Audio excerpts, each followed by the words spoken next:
Hey, what is up guys? I'm KBHD here, and this is a Windows Phone 8 handset. This is the Nokia Lumia 925. Now a lot of people have asked me to review a Windows Phone 8 device, not just because it's Windows Phone 8, but because it's coming from the perspective of someone like me who uses a lot of Google services. I use Google Tasks, Google Calendar, Gmail, a lot of things like that make it really good for Android.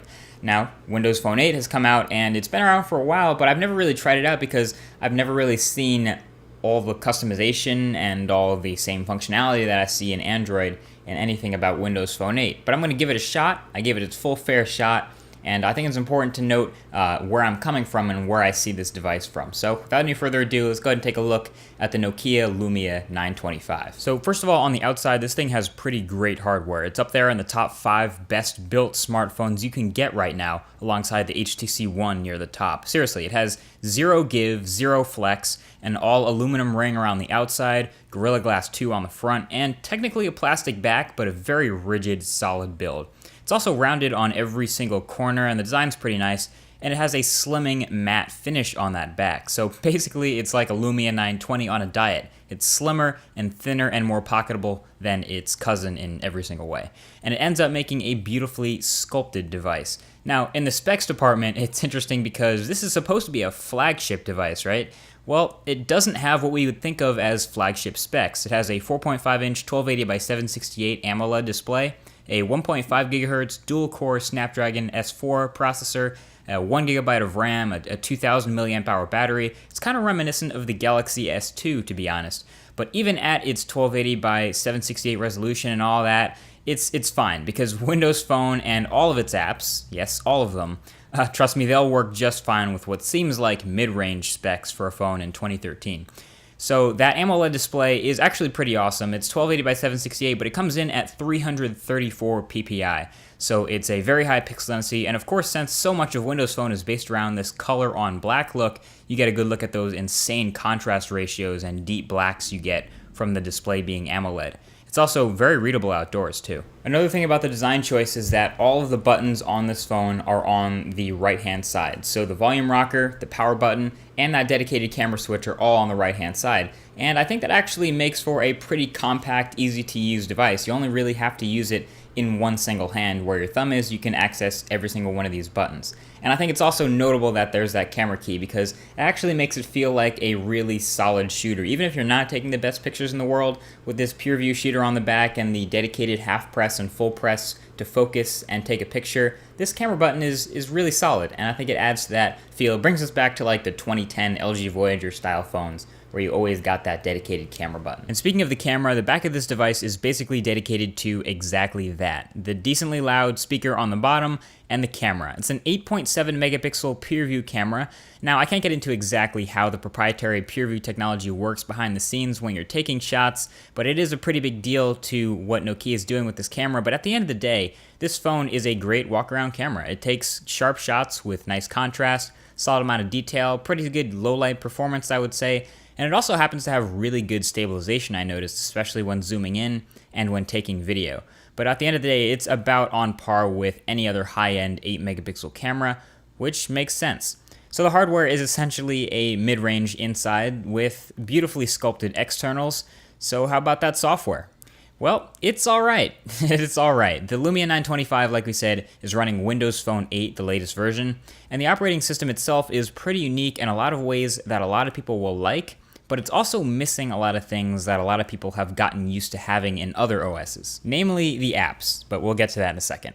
So it's pretty minimalist style operating system overall, as you can see, pretty easy on the eyes, very text heavy, and overall pretty easy to get used to. Using it goes exactly as you'd expect. Everything does what you'd expect it to, so the ease of use factor is pretty great, and I could probably give this to my parents and they'd figure out most of it in about 2 seconds flat. And in terms of style, it's actually something I could see myself getting used to if I signed a contract and had this phone for a few years. Of course, if you're not into red and black like I am, you can always change the overall theme of the entire OS with just a pair of flipped switches, which is pretty convenient. But that's as much customization as you're gonna get with these phones. So if you like making the device your own, like you really like making changes on any number of Android phones out there, you'll be a bit disappointed with the lack of UI changes you actually can make, especially with your home screen in Windows Phone 8. In the home screen, basically, besides changing the colors, You can only change the size and positioning of your tiles and what you decide to pin on your home screen. That's about it. So some of the information you can see before you tap it. These are called live tiles, and they give a bit of a dynamic look, but that's it. You can't change anything else about the home screen. And next to that, you get your list of apps. So yeah, I'm usually a person who likes tinkering around with the look of the Android, OS and home screens and things like that. I got bored pretty easily in Windows Phone. I hate to say that. But as I was tinkering around in Windows Phone, I found that this device had a particularly impressive battery life. I mentioned before it only has a 2,000 milliamp hour battery, but thanks to that AMOLED display and the deep blacks made constant appearances in Windows Phone 8, I'm able to get some pretty impressive battery life. I would go to say all-day battery and then a little bit more on only 2,000 milliamp hours. And that's because Windows Phone is really, really effective and efficient. And the standby times were outstanding. Standby times are great. I could put it to sleep with 100% battery and wake it up the next morning and it would have 97% battery, which was really, really cool. But you'd expect a phone with such great battery life to sacrifice a bit on performance. Again, Windows Phone takes a lot at the helm here, and performance actually was usually pretty good. It was very responsive, especially with the slick Gorilla Glass 2 on the front. But this was a little bit dependent on the app. But that's the thing, the apps. There are very, very few apps in the Windows Phone marketplace. And in fact, I would go to say that this is the killer right now. This is what kills Windows Phone for me. I could use Windows Phone for a while if I had to sign a contract, but the app support just isn't there. There are so many apps that I would use on iOS and Android that I just can't find.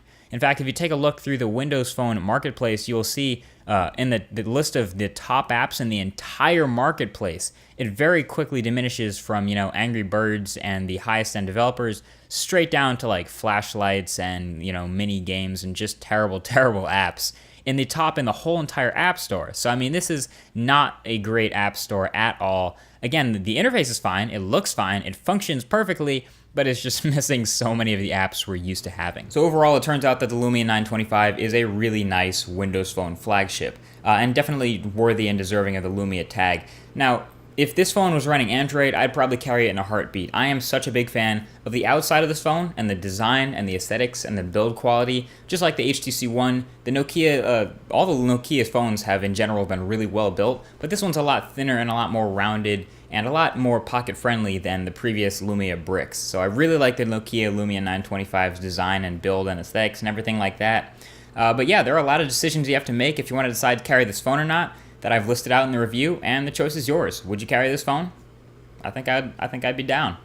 Either way, thanks for watching. If you enjoyed this video, feel free to give it a thumbs up below. That definitely helps out. And the comment section is always open below. You'll see me answering a ton of comments below there for any of the thoughts you guys might have to leave about the Lumia 925. Either way, thank you for watching, and I will talk to you guys in the next video. Peace.